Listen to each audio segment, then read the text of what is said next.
Hello dear students, कैसे हैं आप सभी। आशा करती हूँ आप सब ठीक होंगे, स्वस्थ होंगे, अच्छे होंगे।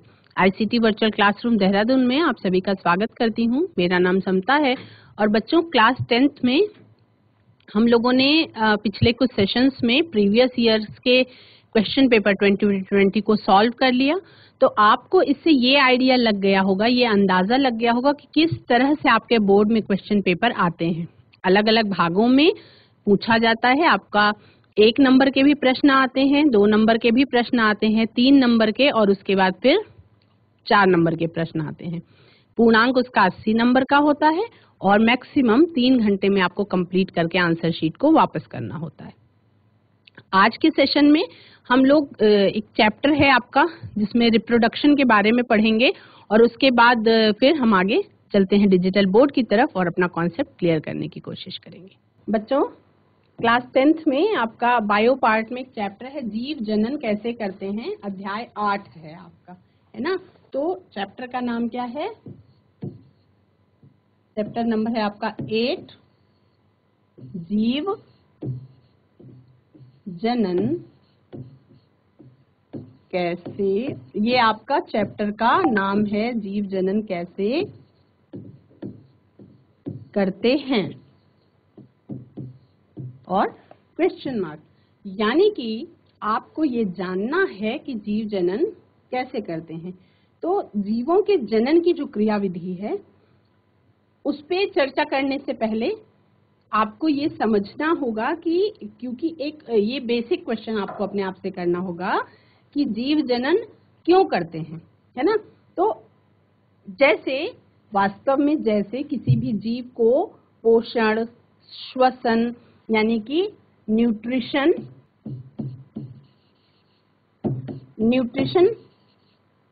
और क्या है, रेस्पिरेशन, हमने लाइफ प्रोसेसेस में पढ़ा था। रेस्पिरेशन और एक्सक्रीशन, ये सब प्रक्रियाएं होती हैं किसी भी जीव में। तो इन सब की तरह जनन आवश्यक प्रक्रिया नहीं है जीवित रहने के लिए, है ना। जैसे न्यूट्रिशन जीवित रहने के लिए आवश्यक प्रक्रिया है, रेस्पिरेशन जीवित रहने के लिए आवश्यक प्रक्रिया है, एक्सक्रीशन भी जीवित रहने के लिए आवश्यक प्रक्रिया है। लेकिन इनकी तुलना में यदि हम रिप्रोडक्शन की बात करते हैं तो रिप्रोडक्शन जीवित रहने के लिए आवश्यक प्रक्रिया नहीं है ना। मतलब इसका कहने का मतलब ये है कि रिप्रोडक्शन के बिना भी जीव जो है वो अपना जीवन की सारी क्रियाएं कर सकता है ना। तो जनन आवश्यक नहीं है, यद्यपि क्योंकि जीवों को संतति को उत्पन्न करने के लिए बहुत सारी ऊर्जा व्यय करनी पड़ती है और उसके बाद, लेकिन अब क्यों जरूरत है? क्योंकि एक जीव, मान लो एक जीव है, अगर हम किसी आम के पेड़ की बात करते हैं तो अगर जनन नहीं हो तो उसको जनन करना आवश्यक नहीं। लेकिन अगर ये है, मान लीजिए बहुत सालों पहले आम का पेड़ आया था अस्तित्व में और अभी तक हम जान रहे हैं, देख रहे हैं, आम के फल हम खा पाते हैं, आम का पेड़ है, तो इसका मतलब किस कारण से है? क्योंकि जनन की प्रक्रिया हुई। नहीं हो तो वो जो सिंगल आम का पेड़ है वो अपना जीवन काल पूर्ण कर लेगा, लेकिन नया आम का पौधा नहीं आएगा। रिप्रोडक्शन ना होने पर क्या होगा कि नया आम का पौधा जो है वो नहीं बन पाएगा।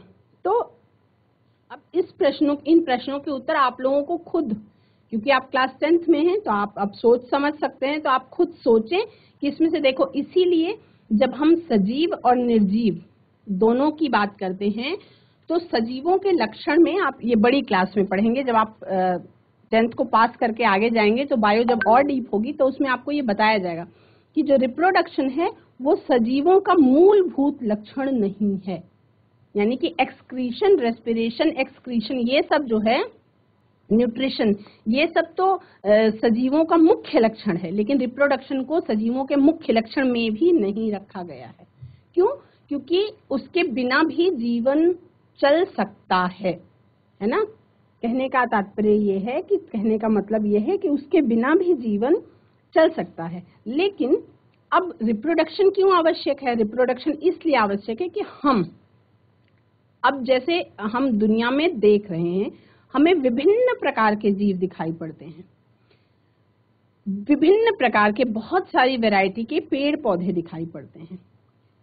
ये अस्तित्व में तो बहुत करोड़ों साल पहले आए होंगे, लेकिन क्यों हमें दिखाई पड़ते हैं? क्योंकि हर सजीव क्या करता है? जनन की प्रक्रिया करता है, यानी कि रिप्रोडक्शन की प्रक्रिया करता है। तो यदि कोई जीव सिंगल, मान लो कोई ऑर्गेनिज्म है, और अगर वो रिप्रोडक्शन के द्वारा अपने जैसा दूसरा जीव ना उत्पन्न करता या अपने जैसा दूसरा पौधा ना निकालता, पौधा ना बनता, तो क्या होता? हमें उनके अस्तित्व का भी पता नहीं चलता।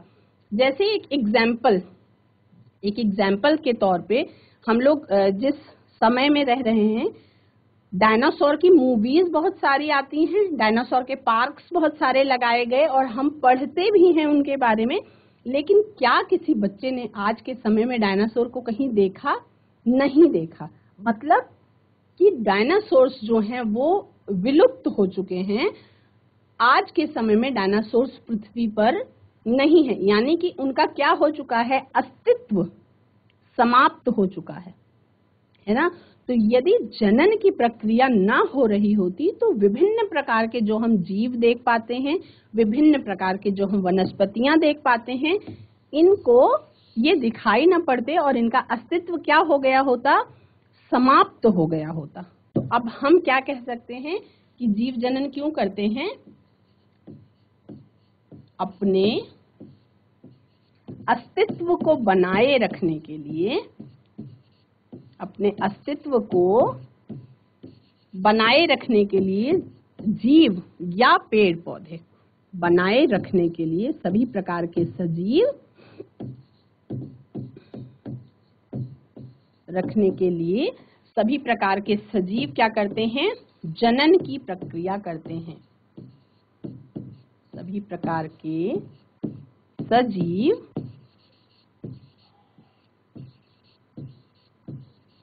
जनन की प्रक्रिया करते हैं। अब इसके बारे में आप आपस में भी चर्चा कर सकते हैं कि और क्या कारण है जिसलिए जनन आवश्यक है और क्यों करते हैं। ये समझ में आ गया कि अस्तित्व को बनाए रखने के लिए जनन करते हैं। और मैंने आपको इससे एग्जाम्पल भी दे दिया कुछ विलुप्त हुए जानवरों का। जैसे मैंने आपको डायनासोर का एग्जाम्पल दिया। हम डायनासोर असलियत में नहीं देख सकते, केवल मूवीज में देखते हैं या डायनासोर के पार्क्स लगते हैं उसमें हम देख लेते हैं या टीवी में देख लेते हैं, लेकिन क्योंकि वो है ही नहीं पृथ्वी पर तो हम उसको मतलब सजीव रूप में बिल्कुल भी नहीं देख सकते। इसी तरह से बहुत सारे जानवर ऐसे हैं जो किस कैटेगरी में है? इंडेंजर्ड एनिमल्स की कैटेगरी में है, यानी कि वो विलुप्त हो रहे हैं धीरे धीरे। जैसे हमारे जो नेशनल एनिमल है टाइगर, उसके भी संरक्षण के लिए बहुत सारे प्रोग्राम्स चल रहे हैं। क्यों? क्योंकि संख्या उनकी क्या हो रही है? लगातार कम हो रही है। तो इस तरह से किसी भी जीव का, है ना, जानवर जो हैं बहुत, जिनको कह सकते हैं कि बहुत सुंदर क्रीचर्स हैं जो हमारी पृथ्वी पर, उनकी संख्या लगातार कम हो रही है, लेकिन पॉपुलेशन बढ़ती जा रही है और इंसानों की संख्या लगातार बढ़ती जा रही है और जनसंख्या विस्फोट जगह जगह पे, अलग अलग देशों में, अलग अलग स्टेट्स में रहने की जगह नहीं है, लेकिन जनसंख्या विस्फोट हो रहा है। तो इस चीज से आप समझ सकते हैं कि आवश्यक है ना, आवश्यक है। अगर जैसे मान लीजिए अगर हम फ्यूचर में ये चाहते हैं कि हमारी 4 पीढ़ी बाद के बच्चे जो हैं वो टाइगर को देख सकें, तो बाघ को देख सकें, तो उसके लिए क्या है? उनका बचे रहना तो जरूरी है। नहीं तो जैसे आज के समय में हम कह रहे हैं कि हमने डायनासोर कभी नहीं देखा, हो सकता है 4-5 पीढ़ी के बाद के बच्चे कहें कि हमने कभी टाइगर नहीं देखा, ऐसा हो सकता है ना। तो मतलब किसी भी वंशागति को, किसी भी वंश की वंशागति को चलाने के लिए या किसी भी जीव को अपने अस्तित्व को बनाए रखने के लिए कौन सी प्रक्रिया होती है? जनन की प्रक्रिया होती है। तो ये एक मूलभूत सजीवों का लक्षण नहीं है, लेकिन इससे क्या होती है? एक वंश एक कोई अगर जीव है तो वो अपने वंश को चलाते रहता है। किस प्रक्रिया के द्वारा? जनन की प्रक्रिया के द्वारा। अगर हम इसको इंग्लिश में कौन सा वर्ड इसके लिए यूज होता है? रिप्रोडक्शन। इंग्लिश में इसके लिए कौन सा वर्ड यूज होता है?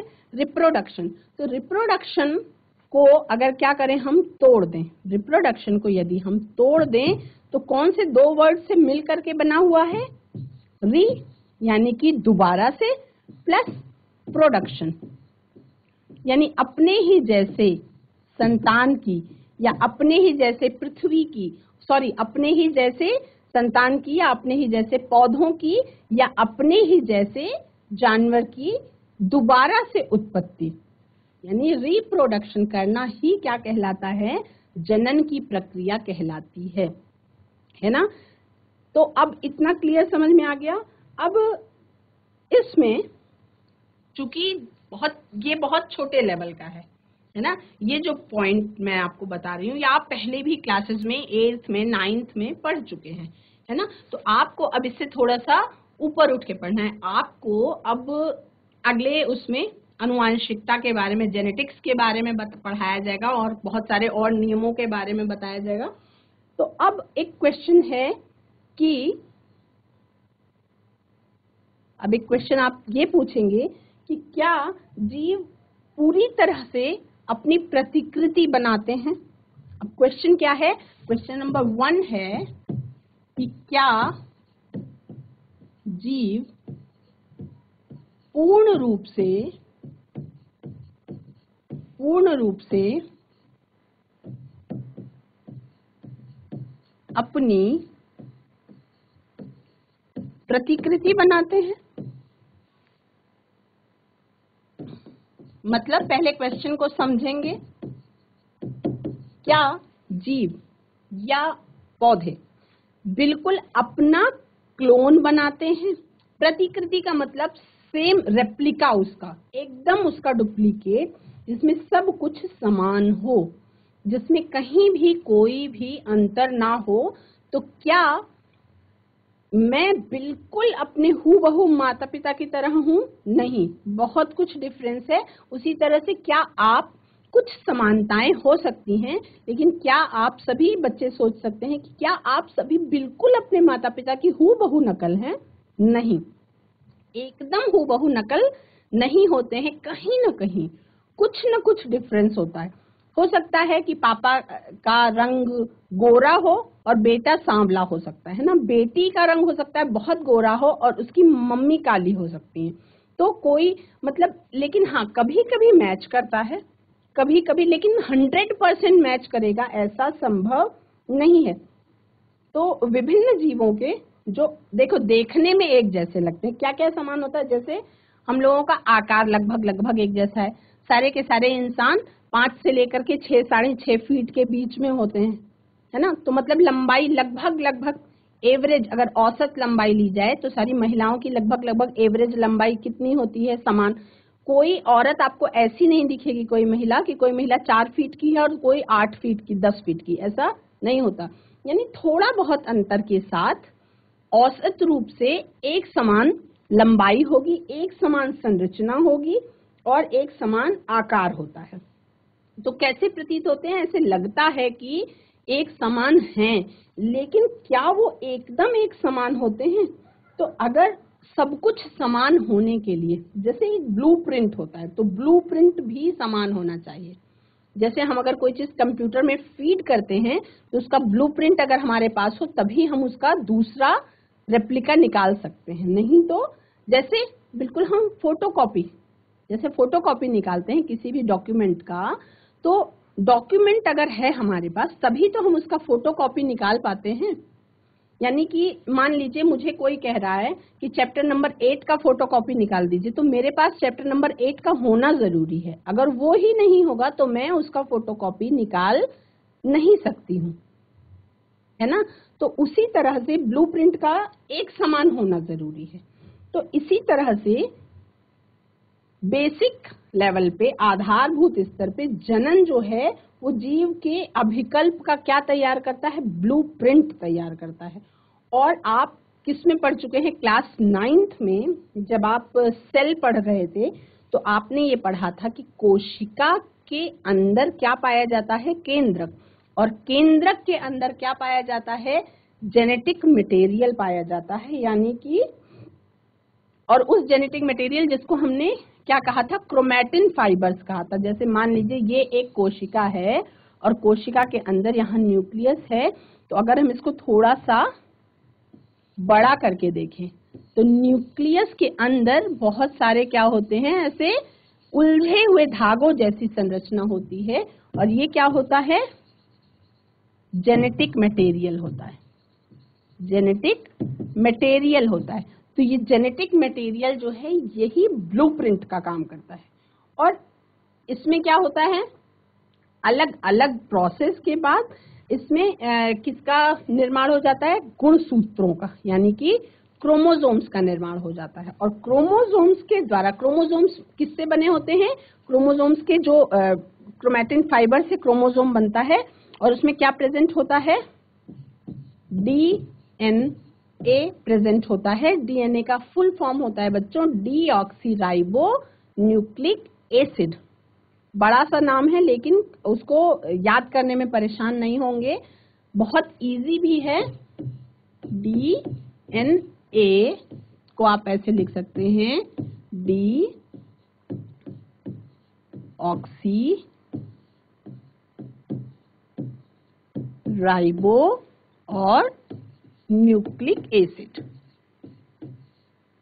न्यूक्लिक अम्ल, ठीक है। यानी कि अब इसको शॉर्ट में डीएनए ही कहा जाता है, डीएनए ही बोलेंगे आप लोग, लेकिन फुल फॉर्म जानना जरूरी है, क्योंकि आपको पता है मैंने एक बार क्वेश्चन पेपर सॉल्व करवाया और उसमें क्या पूछ रहा है, एक एक मार्क्स के क्वेश्चन में इस तरीके का क्वेश्चन, मतलब केवल इतनी ही इंफॉर्मेशन में कम से कम 10 क्वेश्चंस घुमा के एग्जामिनर पूछ सकता है। तो इसलिए आपका जानना जरूरी है कि डीएनए का फुल फॉर्म जो है वो क्या होता है, इसके बारे में, इसकी संरचना कैसी होती है, इसके क्या काम होते हैं, ये कैसे बनता है, क्रोमैटिन फाइबर कैसे क्रोमोसोम्स में कन्वर्ट होता है, ये सारी प्रोसेस बायो, जो बच्चे 12th 11th में जो बच्चे बायो लेंगे तो ये थोड़ा सा और बहुत विस्तार में आपको बताया जाएगा आपकी बड़ी क्लासेस में, है ना।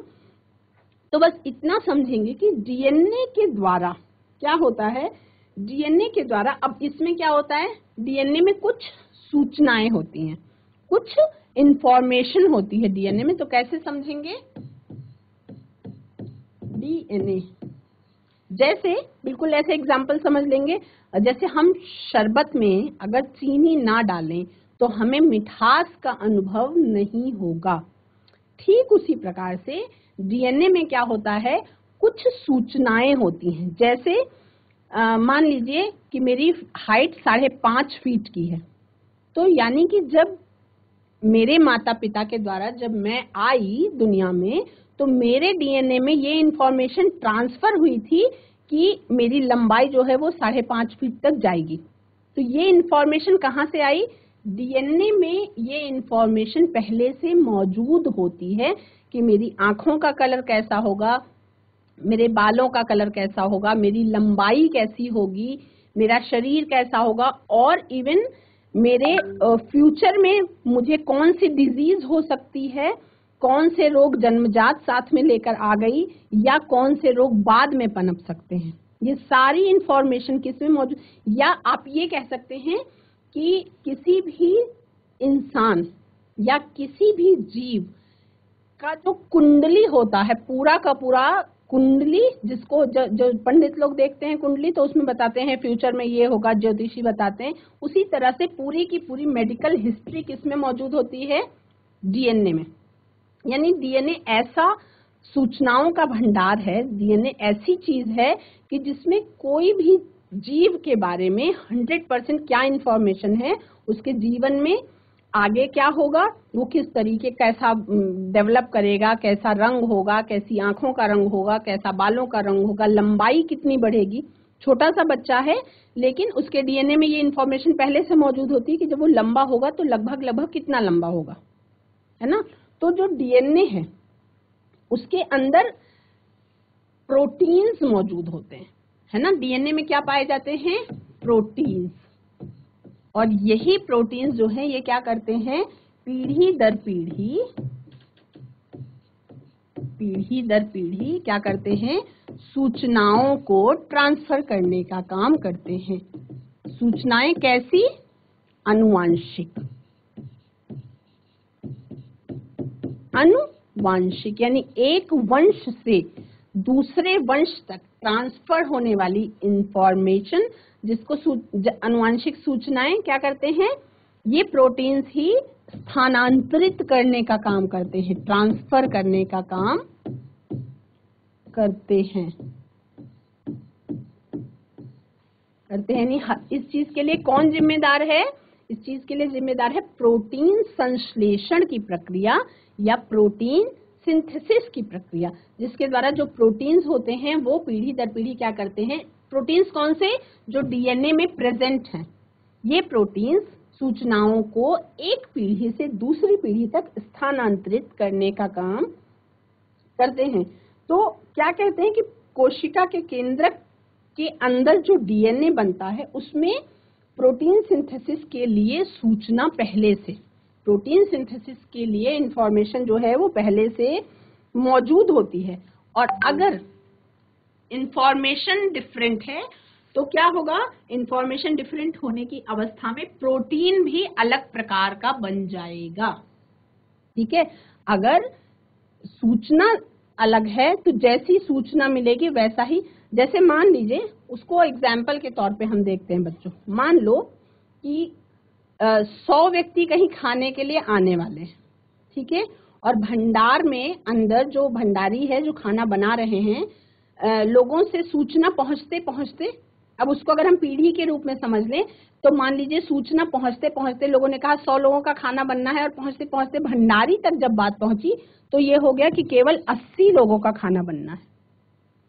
तो मतलब प्रोटीन सिंथेसिस केवल 80 लोगों के हिसाब से हो जाएगी, है ना। तो क्या हो गई, सूचना डिफरेंट हो गई, और सूचना डिफरेंट होने के कारण जो प्रोटीन बना वो भी कैसा हो गया, अलग बन गया, है ना। तो ये क्या हो गया, डिफेक्टेड प्रोटीन बन जाएगा। तब क्या बन जाएगा, डिफेक्टेड इंफॉर्मेशन आई तो डिफेक्टेड प्रोटीन सिंथेसिस हुआ, और उसके बाद बहुत सारी चीजें चेंज हो जाती हैं। इसीलिए एग्जैक्ट सेम टू सेम एक पीढ़ी से दूसरी पीढ़ी में चीजें नहीं जाती। तो इसको क्या कहते हैं कि जीन जो है वो बदल गया। जीन्स शब्द सभी ने सुना होगा, जिसमें डीएनए पाया जाता है। तो कहते हैं कि जीन जो है वो बदल गया, और जो सूचना थी वो गलत हो गई। तो इसलिए जो प्रोटीन सिंथेसिस हुई, प्रोटीन बना, वो भी डिफरेंट बना, और इसी कारण से क्या हुआ, कुछ न कुछ अंतर आ गया शारीरिक संरचना में, कुछ न कुछ क्या आ गया, अंतर आ गया। तो अब क्या है, हम ये कह सकते हैं कि जनन की प्रक्रिया में कुछ जगहों पे देखो, 2 तरीके की प्रक्रिया जनन की होती है ना। तो इसमें क्या आ गई, जब हम प्रोटीन सिंथेसिस किया, इंफॉर्मेशन आई और कुछ डिफरेंट इंफॉर्मेशन आई, तो डिफरेंट प्रकार का प्रोटीन सिंथेसिस हुआ और इससे अलग प्रकार का प्रोटीन बन गया। तो क्या आ गई बच्चों, उस पॉइंट को हम क्या कहेंगे, क्या आ गई, विभिन्नता आ गई। क्या आ गई, विभिन्नता, यानी कि वेरिएशन आ गई। यानी कि क्या आ गई, वेरिएशन आ गई। वेरिएशन वही जो हमने थोड़ी देर पहले बात करी कि मैं बिल्कुल अपने माता पिता की तरह नहीं हूँ, डिफरेंट है कुछ, और आप भी बिल्कुल सेम हूबहू अपने माता पिता की तरह नहीं है, कुछ न कुछ अंतर अवश्य है ना।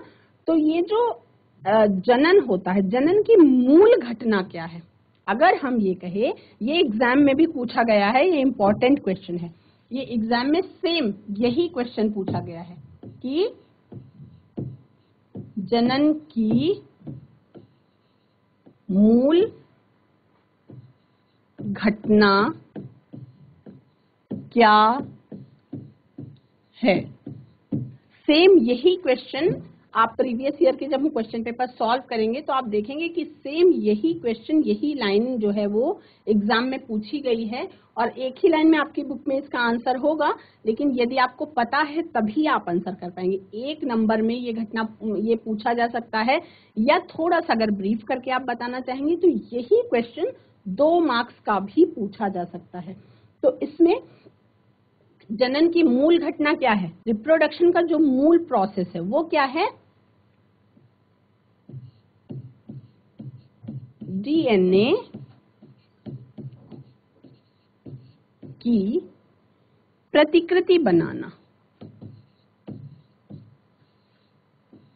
प्रतिकृति बनाना, या इसको हम कह सकते हैं रेप्लिकेशन ऑफ डीएनए, यानी कि जो अनुवांशिक पदार्थ है उसका डबल हो जाना, उसका अपने जैसे फोटोकॉपीज बनाना, है ना। तो कभी कभी आप सबने देखो किसी भी चीज को समझते समय अगर आप कोई उदाहरण ले लेते हैं तो आपको चीज अच्छे से समझ में आ जाती है। जैसे बच्चों हम मान लो कि आपको जरूरत है किसी के नोट्स की, आप कॉपी लेकर के गए, फोटोकॉपी मशीन में जब आपने अपनी कॉपी लगाई तो कहीं कहीं क्या हुआ, कहीं कहीं छपा और कहीं कहीं जो कलर था वो इधर उधर हो गया, या कहीं कुछ मिस हो गया, कहीं बहुत ढंग से नहीं छप गया, तो फोटोकॉपी क्या कहेंगे, फोटोकॉपी बहुत क्लियर नहीं आई, है ना। तो रेप्लिकेशन ऑफ डीएनए में जहां पे डिफरेंस हो जाता है वहीं पे क्या हो जाती है, विभिन्नता उत्पन्न हो जाती है। तो अगर ये क्वेश्चन एग्जाम में आता है तो ये आ चुका है ना, आ चुका है, इसलिए आप इसको इम्पोर्टेंट मार्क कर लेंगे, क्योंकि ये एज इट इज सेम यही लाइन क्वेश्चन पेपर में पूछी गई है कि जनन की मूल घटना क्या है। तो जनन की जो मूल घटना है वो आप अपने तरीके से वाक्य में पिरो करके अच्छे से लिख देंगे कि जनन की मूल घटना जो है वो डीएनए की प्रतिकृति बनाना है, यानी रेप्लिकेशन ऑफ डीएनए जो है वही रिप्रोडक्शन का मेन प्रोसेस है। क्योंकि और बहुत सारी प्रोसेसेस होती हैं, लेकिन जो कह सकते हैं कि जो मेन लक्ष्य है वो क्या है, रेप्लिकेशन ऑफ डीएनए, यानी डीएनए की प्रतिकृति बनाना ही इसका मुख्य काम है। तो डीएनए की प्रतिकृति बनाने के लिए क्या होता है, जो सेल्स हैं उनके अंदर बहुत सारी, डीएनए की प्रतिकृति बनाने के लिए क्या होता है, इसके लिए बहुत सारी सेल्स में क्या होती है, केमिकल रिएक्शंस होती रहती हैं। कोशिकाओं में क्या होती हैं, रासायनिक अभिक्रियाएं होती हैं। कोशिकाएं क्या करती हैं, रासायनिक अभिक्रिया। अब कभी आपने ये क्वेश्चन अपने मन में सोचा है कि क्यों जिनको हम अंग्रेजी दवाएं कहते हैं, जिनको हम एलोपैथिक मेडिसिन कहते हैं, अंग्रेजी दवाएं कहते हैं, वो क्यों हमारे शरीर पे तुरंत असर डालती हैं? क्यों अगर हमको कोई इंजेक्शन लगा दिया जाए तो मान लो पेन हो रहा है कहीं और तुरंत पेन का इंजेक्शन दिया जाए तो कहते हैं कि इंस्टेंट रिलीफ मिलता है। तो तत्काल प्रभाव के लिए क्यों अंग्रेजी दवाओं का उपयोग किया जाता है? आप बहुत आपने 10th क्लास में तो बहुत सारी चर्चाएं आपने सुनी होगी कि आयुर्वेदिक दवाइयां होती हैं, होम्योपैथिक दवाइयां होती हैं और एलोपैथिक होती हैं, जिन्हें हम अंग्रेजी दवाओं के नाम से भी जानते हैं, है ना। तो क्यों हम जब बहुत ज्यादा बीमार हो जाते हैं तो क्यों हम हॉस्पिटल में जाते हैं, तो हॉस्पिटल में तत्काल बहुत इमरजेंसी में क्यों एलोपैथिक दवाइयों का यूज किया जाता है?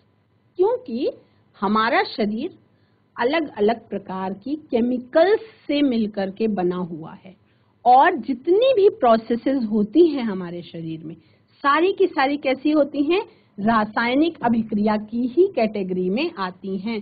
तो ये कह सकते हैं कि रसायन को सुधारने के लिए या रसायन से लड़ने के लिए क्या होता है, रसायन ही तत्काल प्रभावशाली होता है, या हम ये कह सकते हैं कि लोहा ही लोहे को काटता है। बहुत पुरानी कहावत है, आपने हिंदी में पढ़ी होगी।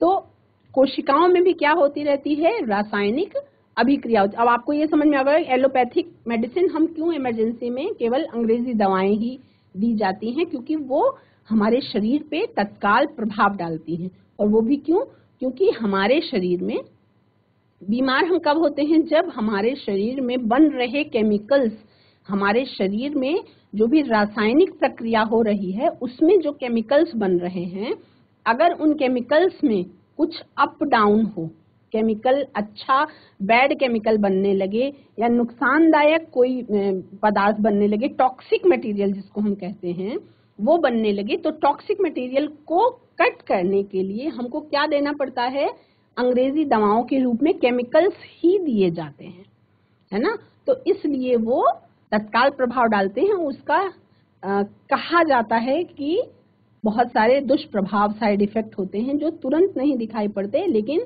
लॉन्ग टर्म में दिखाई पड़ते हैं। तो ये जो कोशिकाएं हैं, ये डीएनए के रेप्लिकेशन में क्या करती हैं? रासायनिक अभिक्रिया, रासायनिक क्रियाएं करती हैं जिसके द्वारा ये बनता है। तो इस तरह से जो आपकी रिप्रोडक्टिव सेल्स होती हैं, इनमें डीएनए की प्रतिकृति बन जाती है, यानी कि फोटोकॉपी बन जाती है। अब फोटोकॉपी तो बन गई, लेकिन उनका अलग होना भी जरूरी है। अगर फोटोकॉपी बन गई तो उनका अलग होना भी जरूरी है। तो इस तरह से एक प्रतिकृति, यानी जो मूल डीएनए होता है उसको मूल कोशिका में रख करके दूसरी प्रतिकृति को अगर बाहर निकाल दिया जाए तो भी उससे कोई फायदा नहीं होगा। तो इसलिए क्या होता है, डीएनए रेप्लिकेशन होता रहता है डीएनए का, और उसके साथ जैसे मान लो हम ये कह सकते हैं कि जैसे हमारे घर में जो बच्चे हैं उनके रहने के लिए भी घर बनाना पड़ता है, उसी तरह से डीएनए का रेप्लिकेशन जब हो रहा है तो उस डीएनए को सेव करने के लिए, उस डीएनए को रखने के लिए क्या होता है, नई कोशिकाएं भी बनती रहती हैं। यानी कि क्या होता रहता है, निरंतर कोशिकाओं का सृजन होता रहता है, निरंतर कोशिकाओं का क्या होता रहता है, निर्माण होता रहता है। और जब नई कोशिका में नया डीएनए आ गया तो फिर क्या हो जाएगा, वो मूल कोशिका से अलग हो जाकर के क्या बना लेती हैं, दो कोशिकाएं बन जाती हैं, और उन 2 से 4 बनेंगी, 4 से 8 बनेंगी, 8 से 16 बनेंगी। तो इस तरह से क्या होगा, कोशिकाएं बनेंगी। दोनों कोशिकाएं देखो, एक कोशिका से 2 कोशिका बनी तो है तो वो समान, एक जैसी, लेकिन क्या 100% फोटोकॉपी है? कुछ न कुछ अंतर होता है। तो वो क्या अंतर होता है, कैसे होता है, किस तरह से विभिन्नता आती है, ये हम जानेंगे। तो विभिन्नता के बारे में हम जब आनुवांशिकता जेनेटिक्स पढ़ेंगे तो उसमें हम खूब अच्छी तरह से उसको समझेंगे। तो विभिन्नता का महत्व आपको समझ में आ गया कि विभिन्नता की इम्पोर्टेंस क्या है, कि अगर अपनी यानी कि जैसे हम देखो, अगर अपनी इमेज को, अपनी वंश को बनाए रखना है तो क्या आवश्यक है, रिप्रोडक्शन आवश्यक है ना। लेकिन जो डीएनए की रेप्लिका बन रही है उससे बॉडी स्ट्रक्चर और डिजाइन, वो दोनों का दोनों किस तरीके का बनेगा, ये स्पीशीज में डिफरेंस जो आ रहा है। जैसे आप लोग देख रहे हैं गुलाब, हम छोटे छोटे एग्जाम्पल से समझेंगे। जैसे आप एक गुलाब की बात करें तो गुलाब का फूल हमें अलग अलग रंग में मिलता है।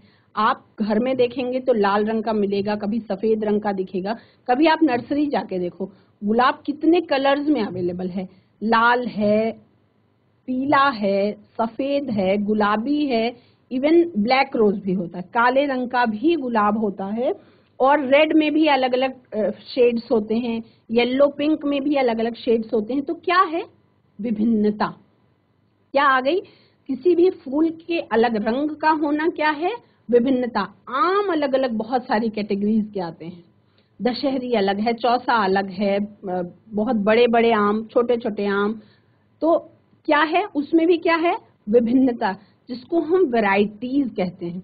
तो अगर किसी भी जीव की या किसी भी पौधे की वैरायटी हमको मिल रही है तो क्यों मिल रही है, रिप्रोडक्शन में पाई जाने वाली विभिन्नता के कारण ही हमें अलग अलग स्पीसीज की क्या मिलती है, वैरायटी मिलती है। तो आप क्या कह सकते हैं कि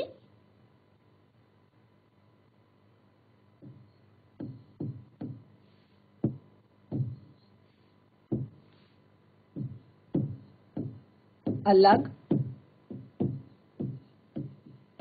अलग स्पीशीज यानी जातियों की वैरायटी किसमें मिलती है, वैरायटी अगर हमको देखनी है तो क्यों होती है, क्योंकि रिप्रोडक्शन होता है, और रिप्रोडक्शन अलग अलग प्रकार का होता है। रिप्रोडक्शन क्यों होता है, इसकी मूल घटना क्या है, ये आपको समझ में आ गया। विभिन्नता का क्या महत्व है, ये भी आपको समझ में आ गया। और अब ये कह सकते हैं कि विभिन्नताएं जो हैं किसी भी स्पीशीज की उत्तरजीविता को बनाने के लिए क्या होते हैं, यूजफुल होते हैं, है ना। विभिन्नताएं ही जैव विकास का आधार हैं। आप ये कह सकते हैं कि विभिन्नताएं